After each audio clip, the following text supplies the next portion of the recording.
The Rays just lost at home. Good. For the second time? Oh, they lost already? They lost yesterday. Okay. Well, the Astros are doing Astro things, I guess. The Rays are finally playing teams that aren't the fucking dumpster of the league. Yep. One nothing. They lost today. Well, Just literally as we were coming on, I saw the ground ball to Pena. He threw it over to first, and the Rays go down. now, fuck the Rays, but did you guys see Yep. that the catch that Wander Franco made the other day? Mm-mm. It was pretty cool. He's running. I think he was in foul territory, and either he misjudged or the ball sailed on him at the last moment. But he's like reaching out with his glove, reaching for it, and he realizes the ball is just a little bit too far away, and he reaches out his bare hand just beyond his glove and catches it with his bare hand. This like big popper up in like shallow left field or whatever. It was a pretty nice play. Nice. Yeah. Very cool. Very cool. Yep. Boys, I don't think we talked about our beer last week. I think we forgot. So let's do it this week right away. Get it over with. We might have forgot actually. Yeah. Colin, what do you got? Yeah, I saw a white can. Yep, it's one of your other half beers that you sent in your care package for me. The Solo Exhibition, very, very good. I gave it a 4.25, Matt. I saw you gave it a 4.50, but I think you got it like at other half, so it was probably a little fresher. But yeah, very good beer. Very good. Thank you. Ethan, what's dinner? Indian food. Ooh, well, like be more specific. Butter chicken, curry, tikka masala. Come on. So we got lamb. Is it lamb kadai? Kadai is one of the dishes. It's like kind of a dark. It's like a brown sauce, and there's like peppers and onions and stuff. It's got a nice zing to it. And then the other one we got is chicken chatinad is the name of this one, and it's like a very peppery one. It's like I think it's heavy on the black pepper. It's pretty spicy, but it's really tasty.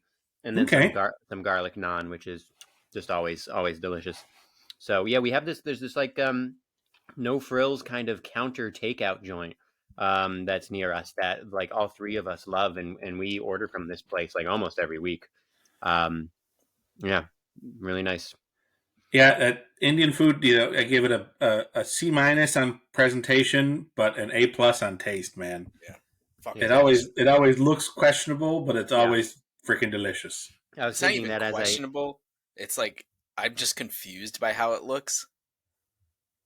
Yeah, like that. I would just be like, it doesn't look like anything that I'm used to. So it's not even that it's like questionable. I'm just like, I'm not familiar with it. Yeah, that's a better way to put it, right? Like, I'm sure a hot dog looks like a weird, what are they doing eating that cylinder to anyone who's never eaten one? So that's a good point. Good point. Thank you, Colin. Yeah. But I will say, I remember it took me until, my senior year of college before I tried Indian food, and I was like, oh, I get it now. Holy crap! Yeah. Really?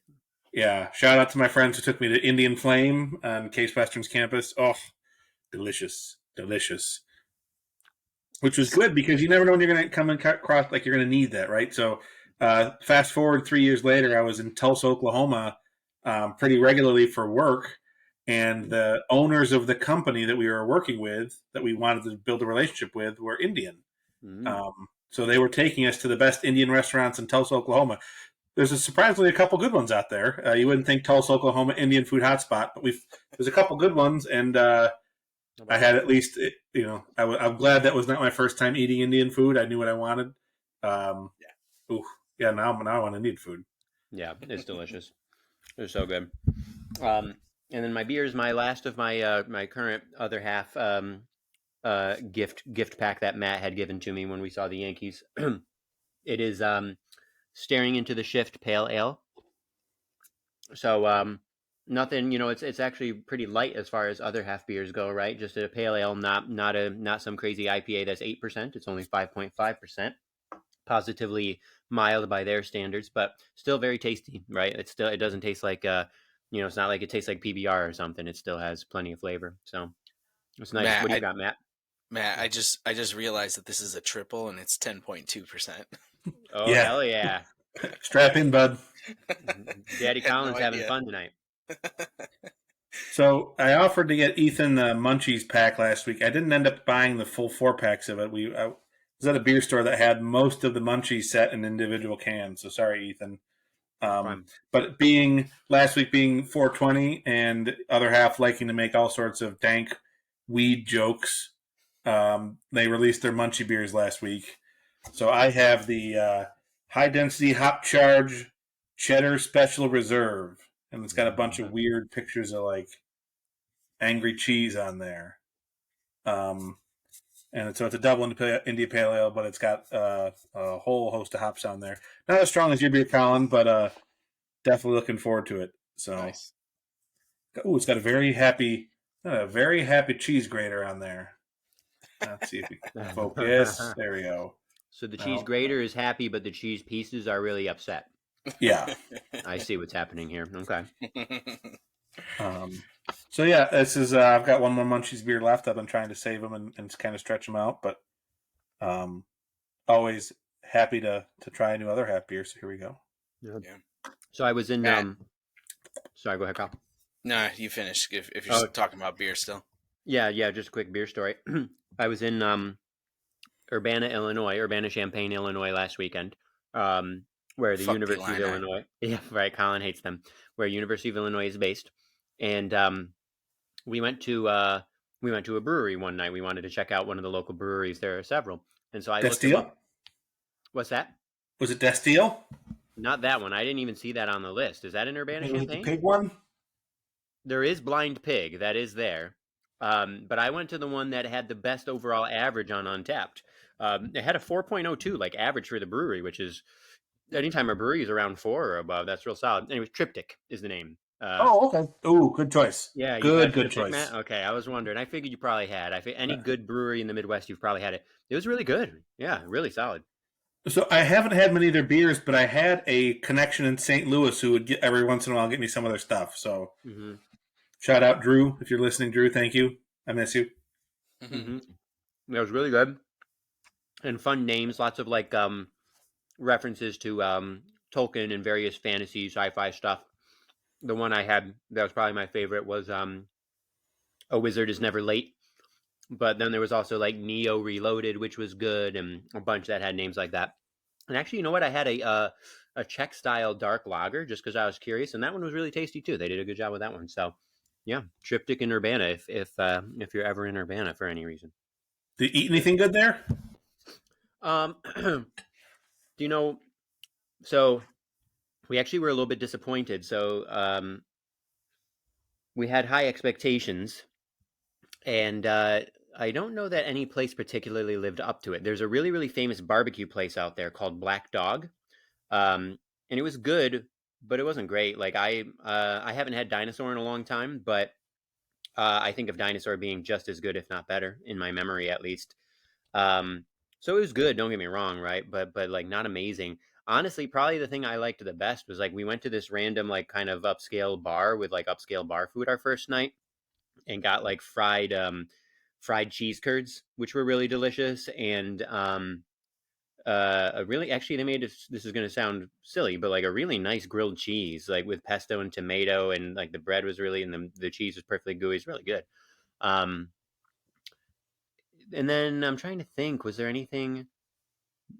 Yeah, nothing else was quite as good as we were hoping for, food wise. But I mean, it was all solid, just nothing spectacular, I would say.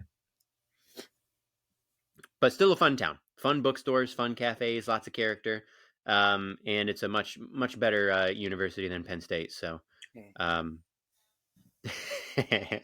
they still in the Big Ten anymore? Either of them? Yeah, they both are. They both are. Okay, because I know shit's been changing, right? Yeah, but the Big Ten's one of the ones that's gobbling up everyone else. Yeah. Oh, that's what's happening. Yeah. Yeah.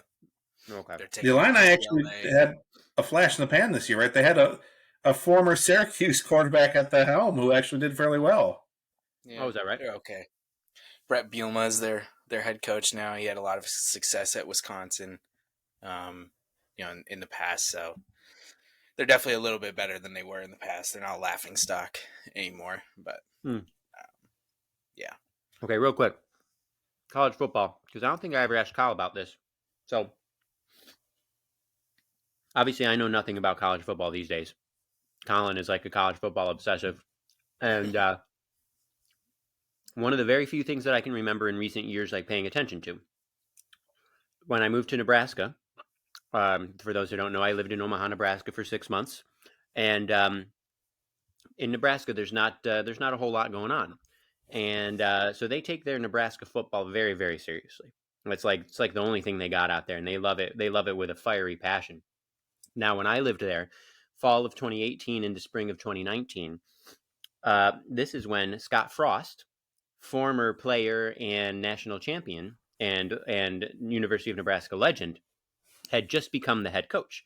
And I remember vividly, there was a ton of excitement around town because Nebraska had been mediocre for years and people were so pumped about this legend, Scott Frost, taking the helm. I know that he now is no longer there and that his tenure was terrible. And that they were really bad. I don't know. Is there like Kyle, as far as you know, is there a general consensus? Is there sort of a general narrative about this? Was he a bad recruiter? Was he just overmatched like that? Was it Greg Robinson in Syracuse? Was that his name? Whatever it was. Yeah. He wasn't as bad as Greg Robinson was. Okay. Yeah. um, Well, Robinson was truly horrible. I remember. yeah, and even more the hype came from the fact that he was at UFC. Was it UFC? USF. USF. And they'd went undefeated the season prior to him taking the job with Nebraska. So he was like a hot and up and coming coach, as well as like you said, a legend at Nebraska. Um, Right. they face a lot of the geographical challenges that some of those schools. We've talked about that with Syracuse, Right. not just Who with the fuck football, wants with to go live in basketball. Nebraska for 4 years? Yeah. Yeah, When they yeah. could go to Miami or California. Yeah, so just right off the bat, they face some of that, and NIL might change that. If they can get somebody who can pour a lot of money and get people to buy people, to come to the school, and everything. But um, I don't know. I've been thinking about for a long time now, writing a feature profile on James Franklin because his tenure at Penn State is unique in the sense that, well, first off, he came in when they still had sanctions, and then they kind of Right. struggled the first couple years, and then 2016 they broke out Big Ten. They should have went to the playoff. Barkley, all these star players, they've gone to the New Year's Six Bowls like 4 out of the last 6 years, like one of the most prolific periods in Penn State football history. Um, and he's also had some really down years in between, like 2021 was bad, 2020 was bad, and everything. So it's really interesting. It's a really interesting case study of patience that I don't think often gets extended in college football these days, especially at blue bloods like Nebraska, who have not been good for largely the entire century now, but are still considered blue bloods of the sport. Um, and I don't know if Frost would have ever figured it out. I don't think he was a terrible recruiter. I don't think he was a terrible evaluator. I don't even think he's a terrible coach. The guy who's replacing him is a Penn Stater. It's Matt Rule, who was down here at Charlotte as the Panthers head coach, and that didn't work out. But Rule's got some pedigree from Baylor. He helped bring them back after their scandal. Rule had some success at Temple, which is not a traditional football powerhouse and everything. So I don't know. I don't know what the expectation is in Nebraska, I think is what I'm getting to. Yeah. Sure. When you haven't been good for so long, like that's where like the Penn State story is a little bit different. Like, even though they've been better, during the last 10 years under Franklin than they were in the last 10 years under Paterno and even under Bill O'Brien, uh, there's I think there's just a difference in that patience that I mentioned, where it's like we haven't been good in so long, and we know we can be good, and we're just waiting for somebody to like kind of what Colorado's trying to do. And I actually wanted to talk to you guys about this. So it's funny that Mm, Ethan, you brought up college football. Deion Sanders is right. like trying to create a powerhouse at the University of Colorado, which is a laughing stock, in terms of college football. We can get to that topic if we have time. What I want to talk about there, but yeah, I don't know. It's hard. Yeah. All sports have that pressure. If you're the head coach, the manager, whatever it is, like they say you get 3 years. Sometimes you get a year. Sometimes you don't even get that if it's going really bad. But I think the programs where you saw that with Clemson. That's where I started to think about it. Like Dabo, Dabo wasn't really successful right away at Clemson, and then he turned Clemson into a powerhouse. Um, and so it's like it's different than like a Nick Saban story where it's like he had success at LSU, then he flamed out in the NFL with Miami, and then he came back to college and made Alabama into a powerhouse. Like that's different. Like you're you're you're expecting good things, but like if you have a Dabo Sweeney, if you have a James Franklin, if you have someone who hasn't won a national championship yet, and Scott Frost never won a national championship, it's like, was that the right time to pull the plug? Like they did show a little bit of improvement. They were recruiting a little bit better. From what little I know about Yeah. Nebraska overall. So it's like you give him another 3 or 4 years, maybe he does turn it around. But you just don't see that happen in college football specifically. I think there's a little bit more patience in some other sports, but you guys know you've been around long enough. Like it's you got to win. That's the name of the Yeah. game. Yeah. I think that just the whole thing, not just at the college level, but the whole there's such an interesting sort of mystique to me, a mystery Hmm. of successful coaching, right? And you mentioned like the Saban example, and there are other examples, right? You think of like Urban Meyer, who had Yeah. incredible success at the college level, but is now infamous for being like one of the worst coaches in NFL history, and not just that, but like a piece of shit. Like I was reading stories about him, and it was like insane. Yeah, and And then Urban won't yeah, get that redemption story like Saban did because Saban's tenure was like arguably even worse with the Dolphins. It was really bad, but people forget about that because A, it's been so long, and B, he's won like 5 national championships with Yeah, Alabama. but Saban didn't kick any of his players, yeah, Meyer or apparently like kicked, That's yeah, true. That's true. now I will say people forget that Saban like quit on his team mid-season, which is, I think Yes, right, is exactly. pretty piss poor. Yeah, Like, yeah, but yeah, you're right. I mean, Urban was bad. yeah, yeah, yeah. And then you think of like Joe Torre, who was nothing but mediocre until he went to the Yankees, right? Um, I feel like there are just so many of these examples, and it's so interesting to me that I don't know that there's a particular rhyme or reason. It seems like there's just this like sort of ineffable quality of right place, right time, lightning in a bottle. The personalities in the room at that given moment just happen to match up in the right way. I don't know, but it's very interesting to me how some of You that can stuff say that goes. about leadership positions in general. I think I remember having a political science class where we debated like presidents, U.S. presidents, and we're like, is their success because of what they did, or is it just because of the time that they were, Mhm. president and the Right. circumstances? And like obviously, there's I think both, right? Like you have to have the opportunity to save the union to be considered Abraham Lincoln as he's known today, right? Right. Right. If that Civil War wasn't happening, we don't think of Abraham Lincoln in the same way, or if he fumbles it, versus what he ended up doing, we think of him differently, and Yeah. Right. everything. So, um, For sure. Yeah. yeah, yeah. Cool. All right, sweet. What else we got? Well, you guys want to stick with college football to I wanted to do like last week. I thought we had a really thought provoking conversation about relegation, about tanking, and everything. And uh, so I mentioned Deion Sanders took over at Colorado, and previous to that, he was the head coach at Jackson State and HBCU, and they had pretty good success.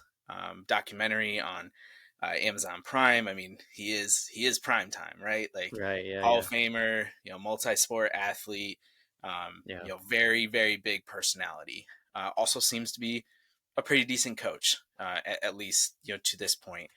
What I'm really interested though to hear from you guys, especially not having maybe all of the context that I do.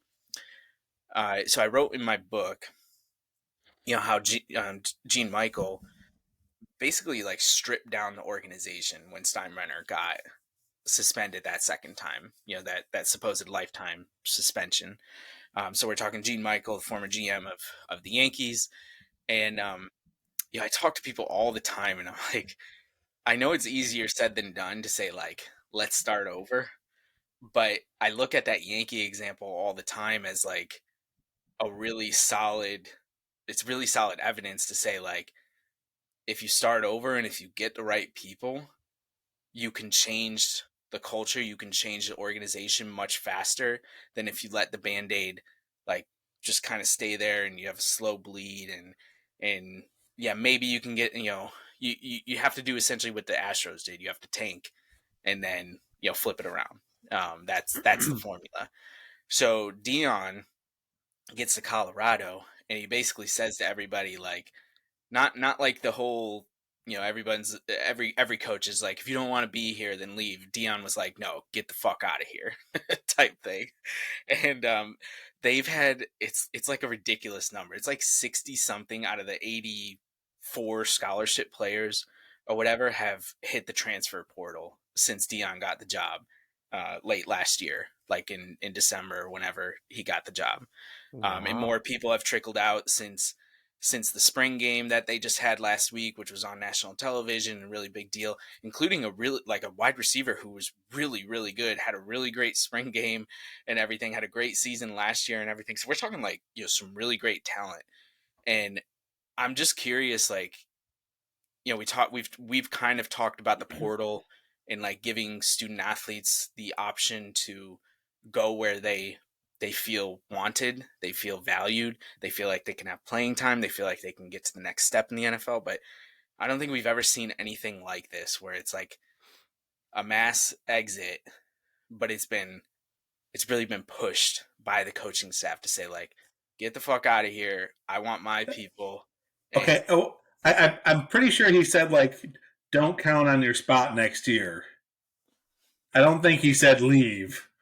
the He the just said no people one's spot is safe. the people specifically the most recent people who have left have given reports that said coaches told them that they need to leave, like they need to get out.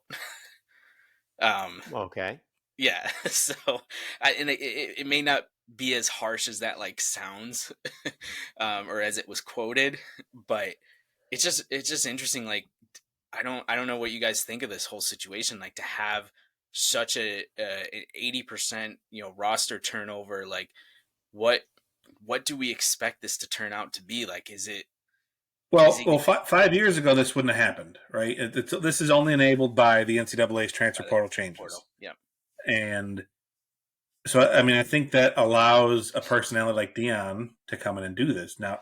So I think there's a good chance he's successful. I mean, you've seen a lot of coaches change their recruiting style and just instead of building a team, there is still a focus on finding the best prospects, right?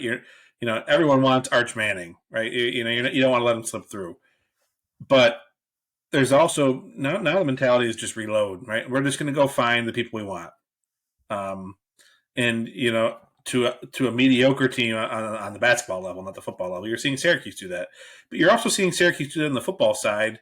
I mean, they're losing anyone who's got a kind of has a good season. They're transferring someplace else, and then you see Syracuse go after like JUCO transfers who may not have had their first pass shot in the NCAA Division I arena, but performed well and are under the radar guys that they're going out and plucking from teams. So I Yeah. don't know. I think this. I don't want this to be the model, but I think it could become the model, and I think other teams are doing it to a lesser extent. Where I really I guess the biggest thing I don't like are the players who worked hard to secure that Division One scholarship. And if I guess I'd be curious to know if Dion and the staff are saying you probably should leave.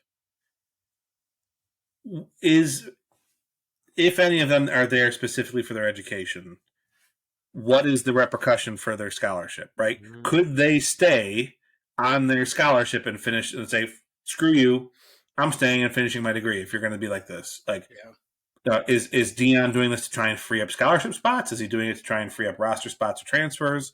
What's going on there, right? He's got Because plenty of them now. what I want to know is how does it affect? And again, we can have a whole other conversation about how many of those, what percentage of those kids are there for school versus football. But Right. for the ones who are there to try and get their degree, for the middling kicker who's an engineering major or something,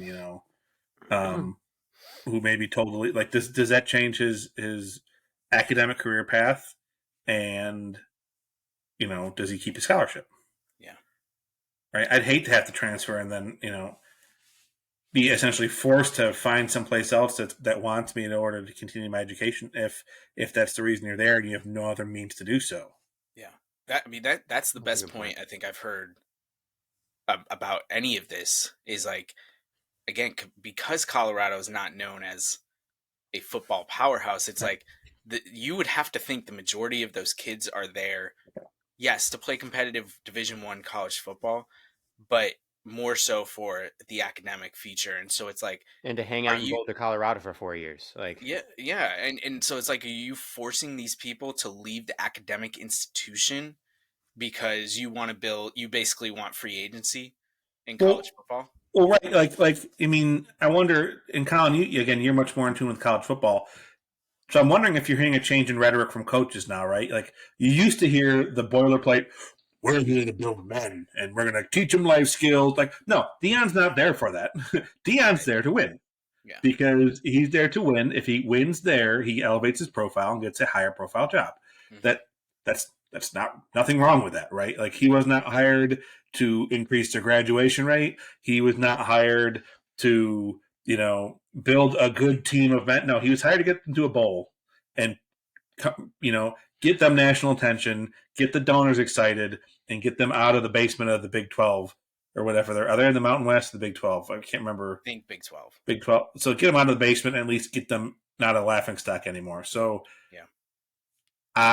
Again, that I'm not criticizing him. He's doing what he's there to do. I just worry in the aftermath of his strategy here. What's the collateral damage? Yeah. So, Yeah. Ethan, you look pensive. What do you got? I mean, I don't know nearly as much about all this stuff as you guys, so I don't really have anything good to add. I mean, all I knew was that like he was there now, and when people were talking about him, and I just realized that he was a much better athlete than I had remembered. Um, like a football Really Hall good. of Famer, and if I'm remembering correctly, he was actually he wasn't that bad in baseball either. Yeah, he wasn't. Played for the Yankees, right? Yeah, and I think he Yankees, was actually Reds, like pretty Braves. decent, which is just unreal when somebody is that good of an athlete. Yeah. But then I was, my thought was, holy shit, you got this guy who's this legend who is so good, and he's in the aforementioned Boulder, Colorado now. Like, who could compete with that? Like what top recruit would not want to go fucking play at Colorado for Deion Sanders? But I guess there are other considerations still or whatever. But it seemed to me that would just be such a difficult situation to say no to. But Matt, no, that's a great point about all of that. I mean, because I think you're right. A lot of those people are banking on that scholarship to get their degree. And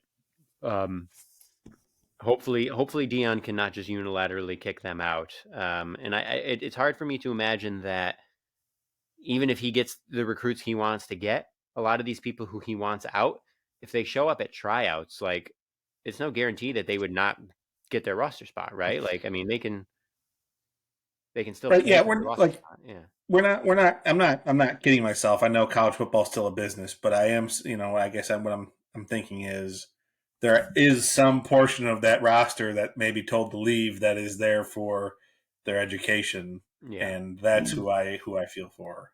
And who And was yeah, the do they have to go to a tryout to try and get a scholarship somewhere to just finish their degree now? Like, or does the university say, hey, we're going to honor this commitment and keep you here? Right. That's a good question. And then my question is, my other question. I think he was an Ohio State quarterback. Who was the guy who famously talked about how he's Cardell not Jones. Cardell Jones? Is that who it Yeah. is? What did he say? I'm not here for school or whatever. Like, We ain't here to go to school. We came here to play football. Yeah. Yeah. Oh my gosh, it was so good. and Yeah. Cleveland dodged a bullet there. I remember like 3 games into that season before he went pro, there was already the "fail for Cardale" slogan going Oh, around really? Cleveland. And I was one of the ones to pass that meme around, so I'm Oh, not I'm not funny. But I'm not innocent Cardell there. and Urban won a national championship together at Ohio State. So there you go. Yep, pretty crazy. Yeah. Yeah, but you're right, Matt. Like the last thing I'll say about this is the rhetoric has changed. Just not to make this about Penn State, but this is where I have the information to go off of. The way that Franklin and his staff recruit now, versus the way they did when he first came to the university is very different. They definitely still push that like family atmosphere because I think there is something about that sustainability where, if you can get people to be there for 4 years or 5 years, that really helps. But Franklin obviously realizes that things have changed. I mean, they had his name was Storm Duck. He's a cornerback. He transferred from UNC down here in December or whatever to the Nittany Lions. He just re-entered the portal last week and he just committed today to Louisville. So he was there for like 4 months, with the team and everything. Oof. And who knows what happened, right? But again, I'm all for giving student athletes the freedom to do whatever they want. So I'm not bashing that, but I'm just saying that's the reality, of what coaches face these days is the same reality that student athletes had to face for the first 150 years of college football's existence. Is like, I came to school to play for Coach X, but he can leave at any point and I'm stuck here. Whereas like now student athletes are like, I can also just leave whenever I want to. Yeah, well, not whenever, but whenever those windows are open for the transfer portal. So it's definitely a different dynamic. Just that alone, that creates probably a lot of headaches for head coaches that they didn't have in the past, and it creates like an issue, a true issue that always existed. To your point, Matt, but is really rearing its head now in the sense that, like, are they here to play football or are they here to get a degree? Mm-hmm. What is it? And right, I don't fault either path, right? You hope the guys that are there to play football at some point realize the value of the degree. But I also understand that a lot of them see that just as their way out, and that's their shot, and that's what they worked for. So, not criticizing that, but it's just interesting to see what's going to happen in the next 5 years, right? Yeah. I don't know. Yeah. It will be interesting to see if this is the model for success or if this is the model for failure of what Deion's doing. So, you guys want to stick with football? Matt, do you want your time in the sun? I wanted to hear this. Let me do that more audibly. Yes. Matt, how mad does it make you that Aaron Rodgers had to take the Peyton Manning path to say if he's going to win a second Super Bowl, it's going to be with a different team? But he's not. It's the Jets. I mean, they haven't been to the playoffs since, 2010? 12 years, I think. Yeah, so I hope he does well, right? I hope he proves us wrong. His biggest fuel seems to be a chip on his shoulder. Mr. sat in the green room until he was drafted at the end of the first round. Like, that's what drives him. It's eerie how this is so much like the Favre situation, right? Except Favre wanted to come back and the Packers said no. Doesn't sound like Aaron wanted to come back. And it's also, right,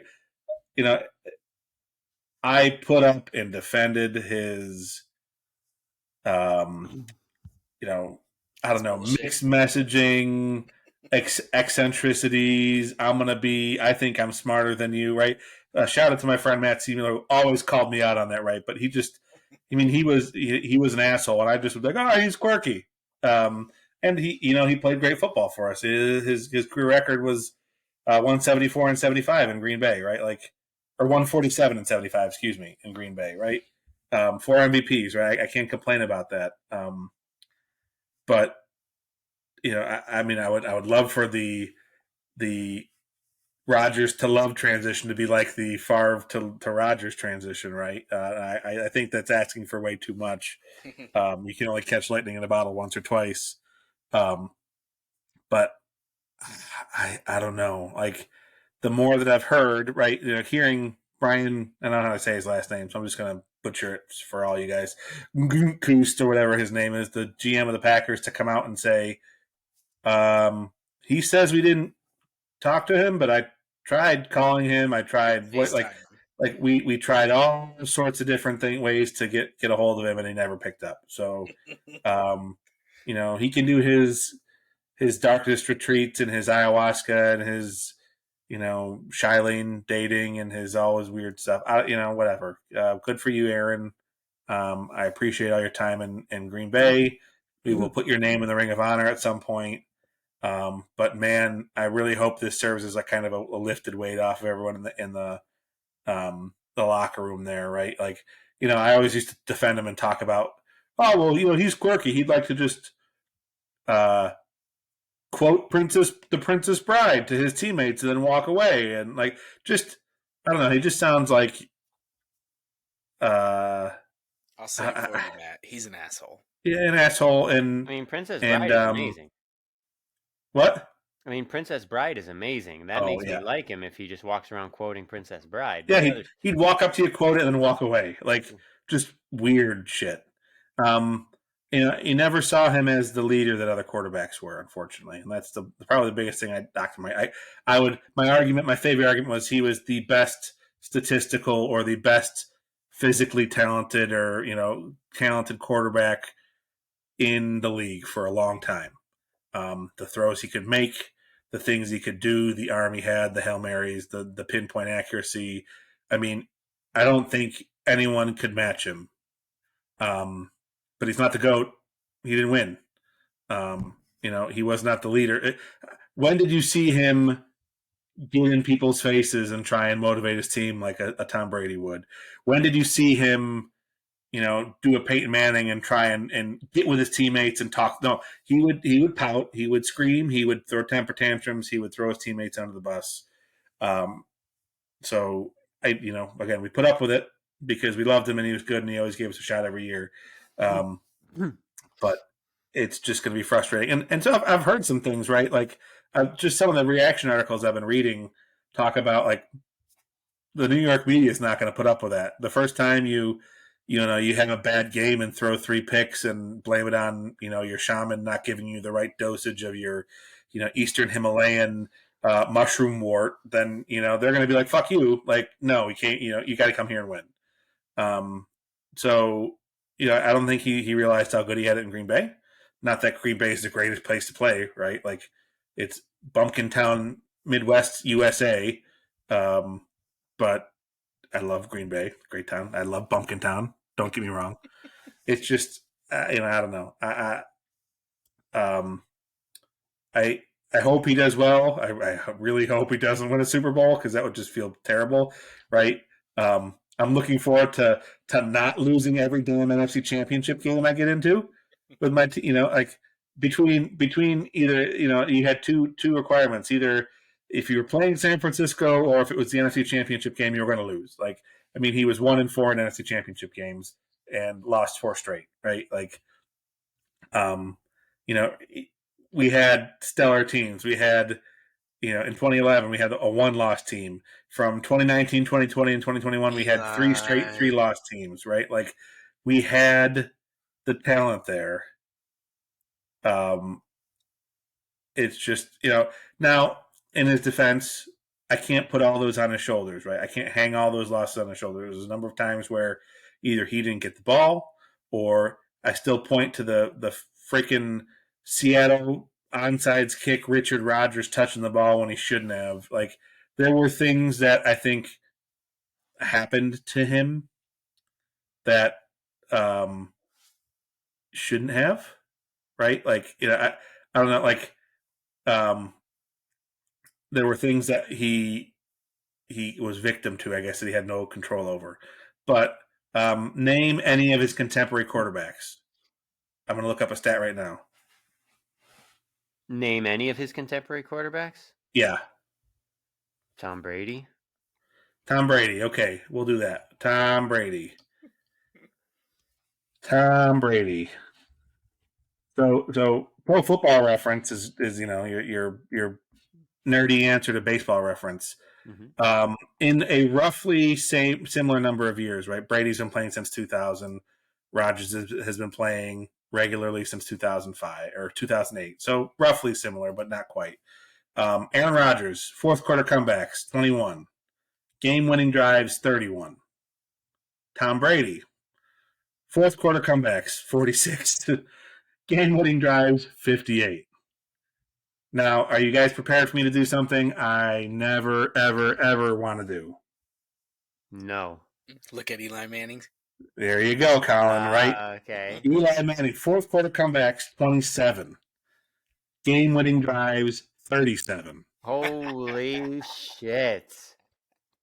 Versus 21 and 31. Amazing. So, now, granted, Eli, most all of those happened in 2011, right? 5 and 6 in 2011. Like, he got a bunch of those in 2011. But yeah, he single-handedly carried the Giants. I've said that to you that year. And I know you but don't like right, like, so that's a stat that I've kept in my back pocket because I knew it was a very damning one for Rodgers, right? But doesn't that also, couldn't you just say that means that, well, in the Brady case, it's more difficult, but he had, so Rodgers had fewer fourth quarter comebacks or whatever. Doesn't that just mean maybe that his team was just leading in the fourth quarter more often? He was just on really good teams. This is one of those Yes. stats that you have to take with it. It's very contextual. If you look at his overall record, yes, he has so many more wins than like an Eli.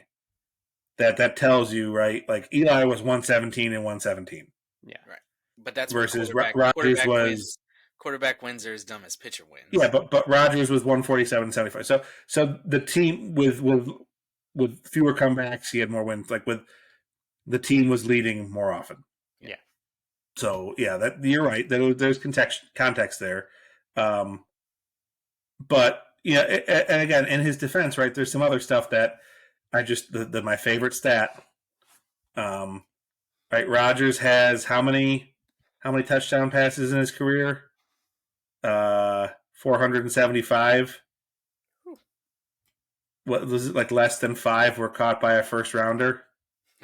That is pretty impressive. Yeah. And that first rounder was Mercedes Lewis, like a guy that we got off the scrap heap when he was 35. Wow. So you look at that and go, actually, to me, my ultimate revenge would be if the Packers drafted a first rounder wide receiver, like. Yeah. And there's actually talk that's why they traded up with the Jets, because they want to get that guy out of Ohio State. Yeah. Yeah. I don't know how to say his last name. Yeah. I don't either. He's so good though. Yeah. So that would be kind of poetic in my book.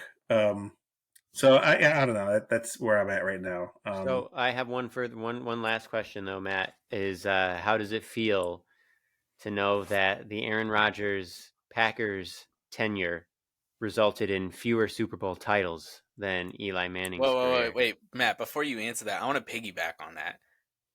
How does it feel like, how do you feel with Favre and Rodgers combined? Because like we were old enough to appreciate the Favre years and like watch football and everything. Like, obviously we were more invested during the Rodgers years, but like you've had as you mentioned, a long tenure of really great quarterback Two play, legends, yeah, and your whole life. only 2 Super Bowls. I've been Awesome. lucky to watch to watch a lot of really good football. Now at least Favre got to 2 Super Bowls. That's Uh, true. Back to back, right? Back to Lost back. to. They lost to Elway and the Broncos after they beat the Patriots. Oh, right. Yeah. Okay. They beat the Patriots first one. Yeah. Okay. Yeah. Um, you know, bring on Jordan Love. Bring on Jordan Love. Is it sounds like it's bittersweet. Is it? Yeah, Yeah. but I mean, the way Aaron went about this is definitely disappointing. Yeah. Right. It sounds, my opinion is a team bent over backward the last 3 years to do whatever he wanted, and he treated them pretty poorly. Yeah. Right. Um, why? What team in their right mind would really sign Randall Cobb? Right. Um, you know, the Jets are already going to taste that, right? They went out and they overpaid for Alan Lazard. I'm glad Alan Lazard got paid, but man, they had a couple of decent wide receivers already on the roster. They went over and out and overpaid. Isn't Nathaniel Hackett back with the Jets too? Yeah. So like they're already doing this. They're already selling their soul. Um, Yeah. you know, good luck, Aaron. Play 65% of the snaps so we get another draft pick. Like go, man. Like, and I'm glad to see most every outlet said that the Packers really fleeced the Jets on this. So when I first saw it, I wasn't too impressed, but I guess there is quite a bit of value in trading up those 2 spots. And then the conditional pick would be great. So I'll take it. Yeah. Well, especially when you consider the fact that it seemed like that was the inevitable outcome. So it's like, what kind of leverage, did the Packers really have, and to get what they got, that's pretty remarkable. At the And end of the day. we may be judging this too soon. Like maybe he'll show his penis to a sideline reporter. Yeah. Right. Maybe he will commit welfare fraud in Mississippi. You never know, right? Like you never know. And you guys know this, like in sports, it's really hard to judge trades immediately. It's hard even to judge trades like 5 years down the road. Joe Paz I don't know if you read this today, Ethan, Yeah, the Jared was writing. Kelnick one. Yeah, the Kelnick one, Robinson Cano, Edwin Diaz, and And then on 20 the flip million. side, I think Jay Bruce was the only Yeah. headliner that got sent to the Mariners, and they've been waiting for this guy to break out, and he's finally doing it, and Joe was like, well, okay, maybe the Mariners did win that trade, Yeah. after all, but it's like, Right. Diaz could still come back and be a really great closer, uh, and do whatever if he comes back from that injury. But yeah, how about fucking Robbie Ray's out for the year too? I just saw Yeah, that I saw that. Yeah. he Didn't he win the Cy Young a couple years ago? with the Blue Jays. Yeah. Yep, Yeah. and Crazy. signed that big deal, and God, how often do we see that? Not Yep. Cy Young specifically, but somebody has a monster year in their contract year. Yep.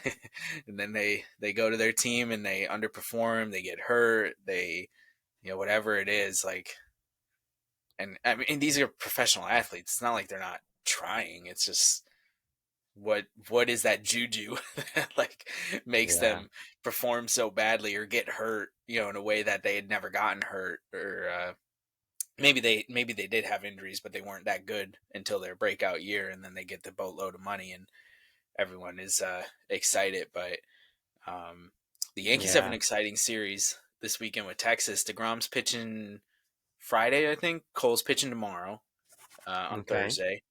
Okay. Um, fucking Brito and Schmidt have starts, so we'll probably lose at least 2 games. Yeah, man. Uh, Our uh, depth is, I was going to text you guys earlier. Our depth just across the board, not just pitching. Like no depth at all. It's like one person goes down and all of a sudden well, is I don't know about that. it's pretty They bad. they The they have a lineup today, lot of injuries right now. ugh. It's like every year I feel like. It's impossible. You are like the NJ.com writers. That's a terrible insult. So Like taking it back. I had to unfollow it today. Something from WFAN.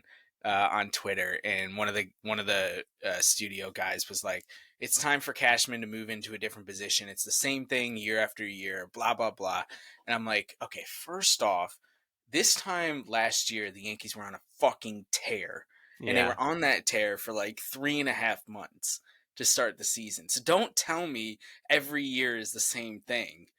And second off, like Brian Cashman is easily one of the better GMs in baseball. One of the top 5 GMs. Yeah. Maybe he's not the best, but Oh, I think he's he's right easily there. I think he's one of right the there top at the 5. top. I think if he decided to leave the Yankees, or if the Yankees chose to get rid of him or whatever, I think he would have many bidders, and he would be getting himself one of the bigger contracts that's ever been given out to a GM. I think people would be all over him. Yeah. Yeah. But it's just like I don't buy with the Yankees. I don't buy the depth thing.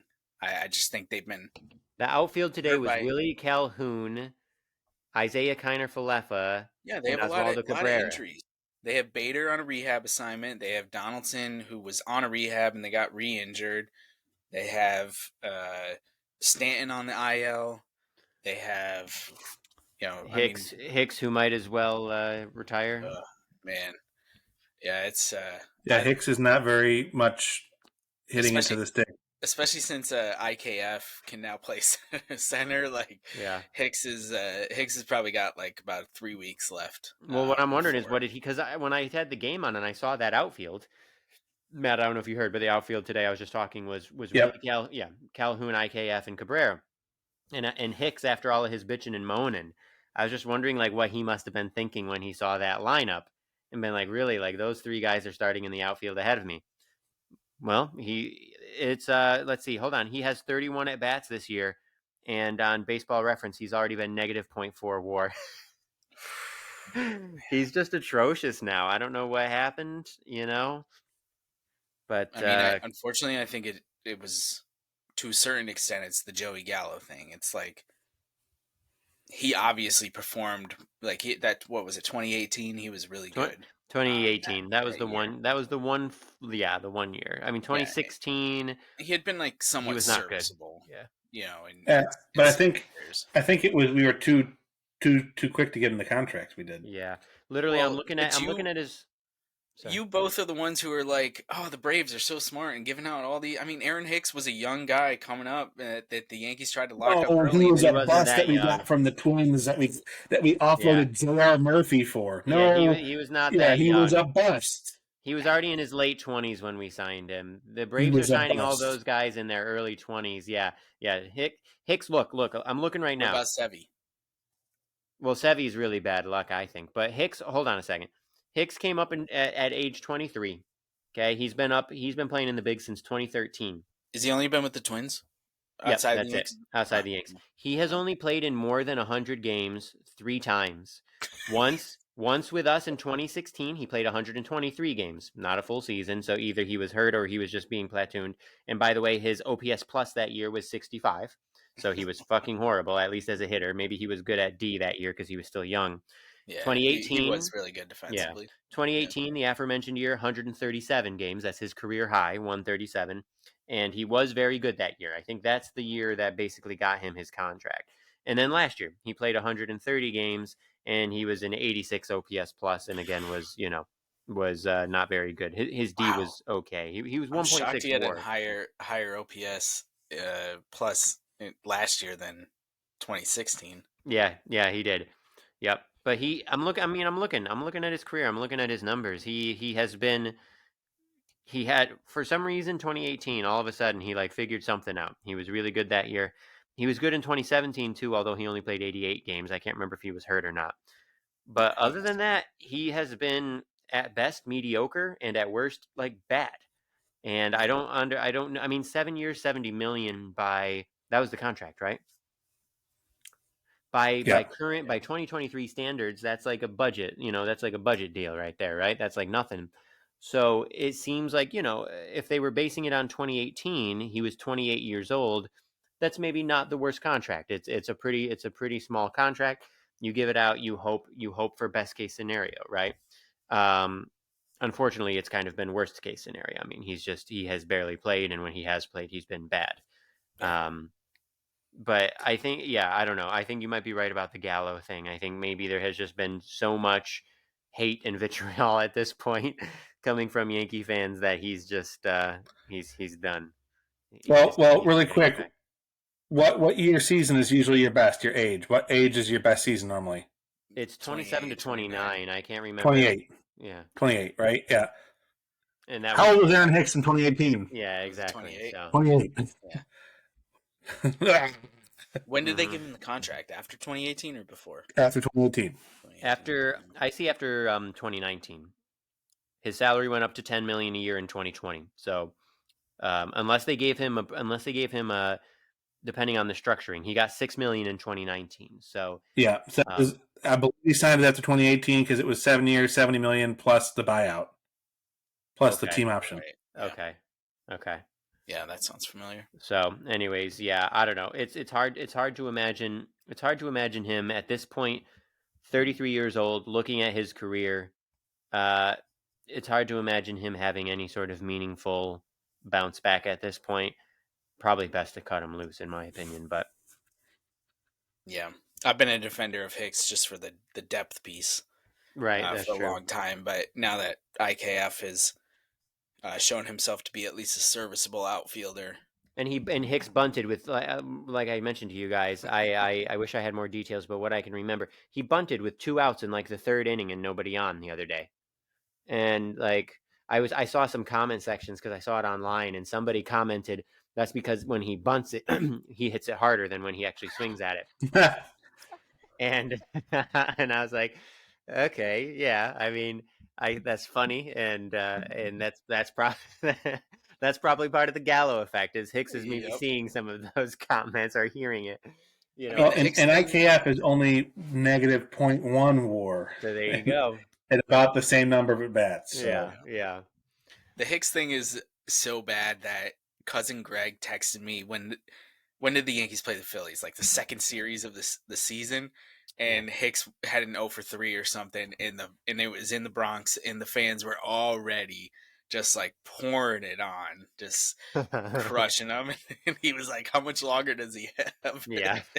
And everything. So I was like, when someone who's not even a Yankee fan is like, "This is bad," it's bad. Yeah. It's Yeah. And I feel it's bad because not. like he's our age. He's literally 33. And so I'm I'm imagining 34. like well you're 34. So I'm imagining like as a 33-year-old, gosh, what would that feel like? Just he is a human being after all. But then I think about the fact that he's making $10 million a year. And I'm like, yeah, yeah, that's what I was no. about to say. Yeah. He's made $55 million. Yeah. So So don't no, feel bad. so I don't feel bad. Nope. Nope. He's I mean he's still closer to us than he is to Bezos, but come on.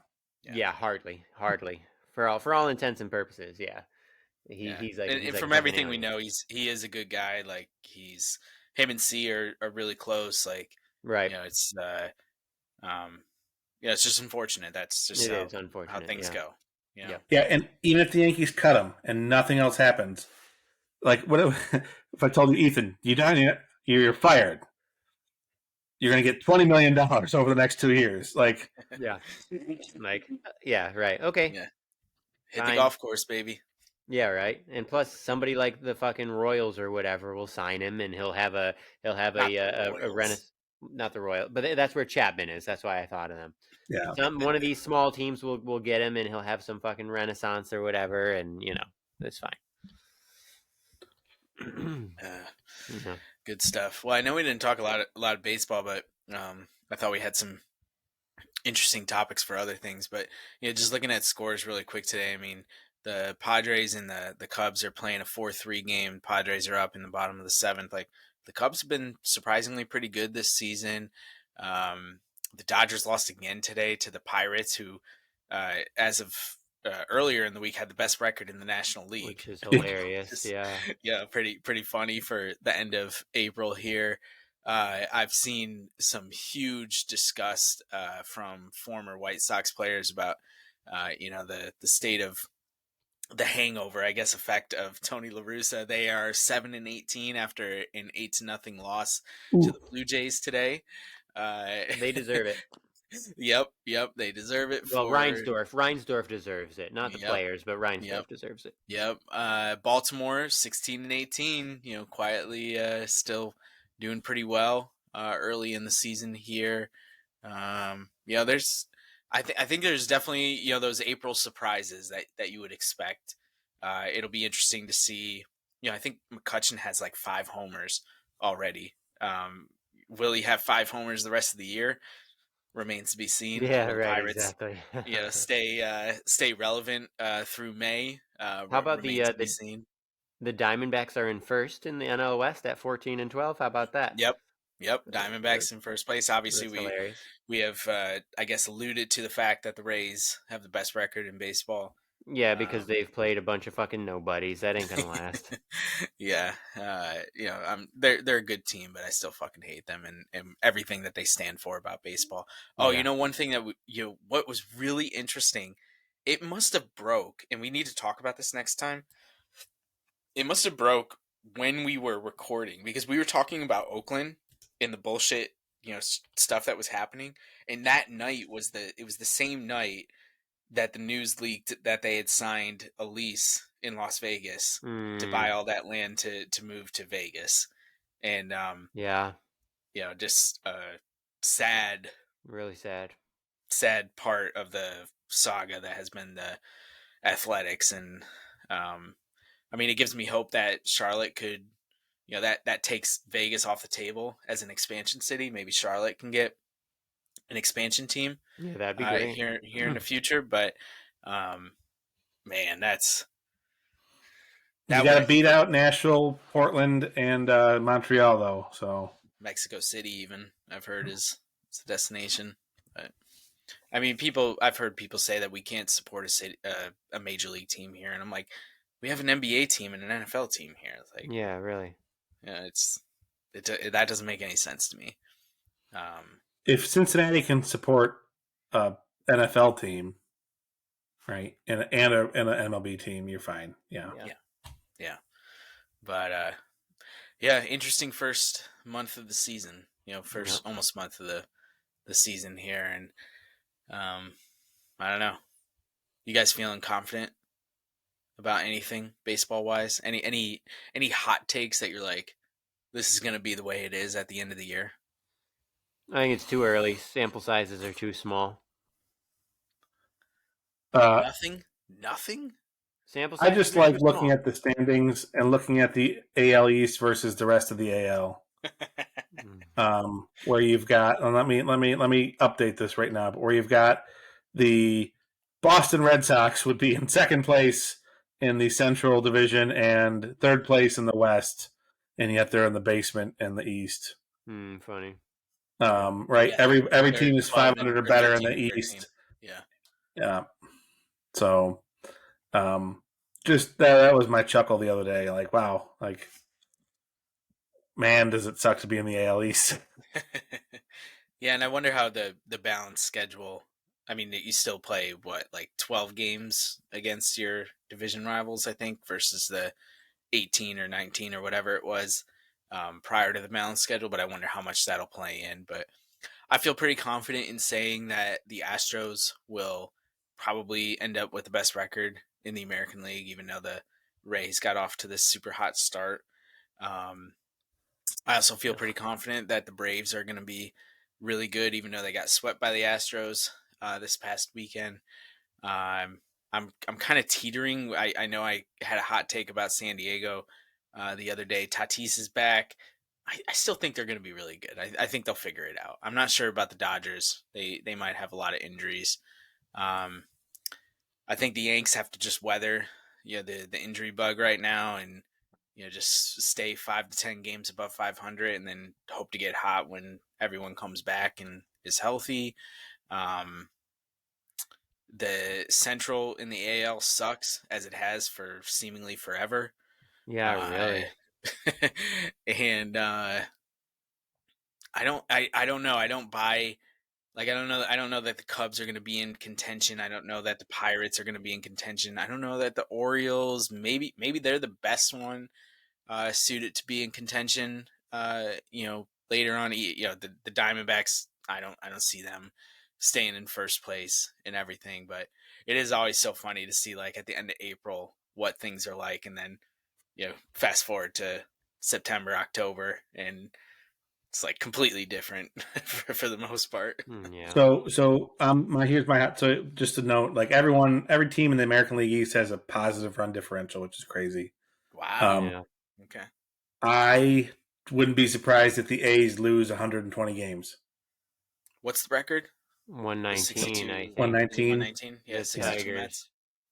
Oh, the I Tigers thought it was the lost Mets. 119 in The like 03 Tigers? 2013 or 03. I thought it was 2013. Maybe it was 03. No, So it was like maybe the Mets lost 2003. 120. Did the Mets lose 120? I think the Mets still hold the record.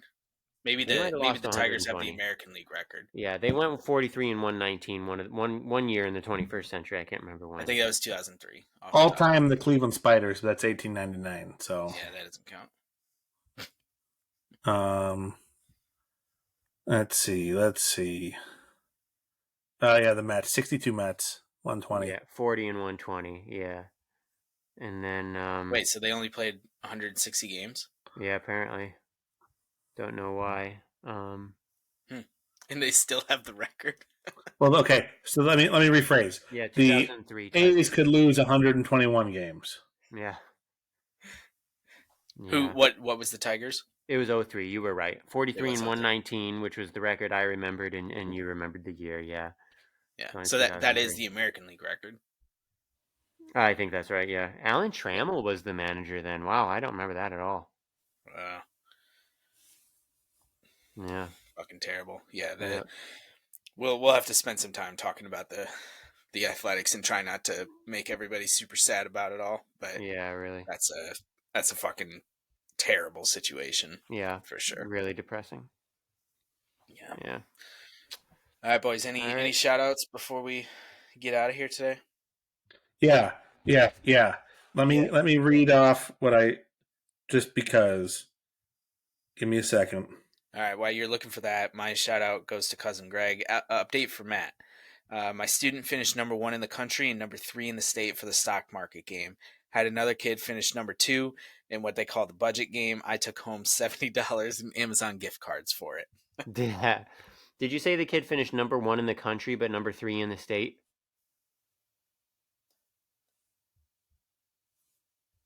County. Sorry. Oh, county. Number 1 in the county and number 3 in the state. Okay. That 10.2 is kicking in.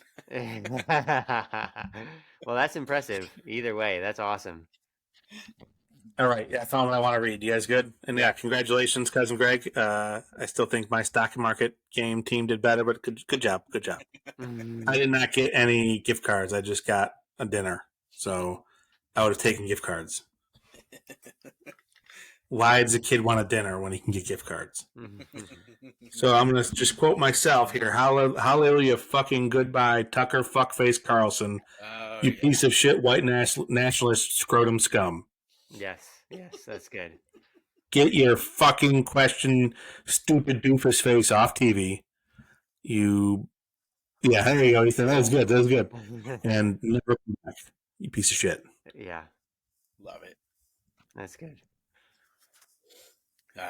So good. Anything, Ethan, or are you going to be moody as usual? I'm not moody. The rain cloud. Yeah, rain cloud. That's right. Rain cloud, exactly. Eeyore. Yeah, Eeyore, rain cloud, or what was well, you used to say, Colin says Dickmaster. Yeah.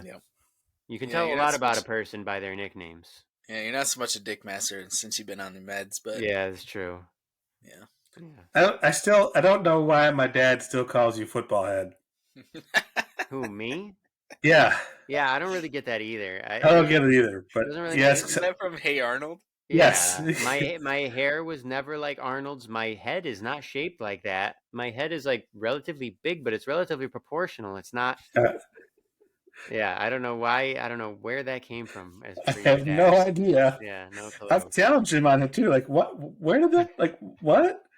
And I believe his answer was because he's a football head. And I'm like, no, because he's a football head. It's said with much love and admiration. Oh, okay. All right. Sure. All right, boys. We are.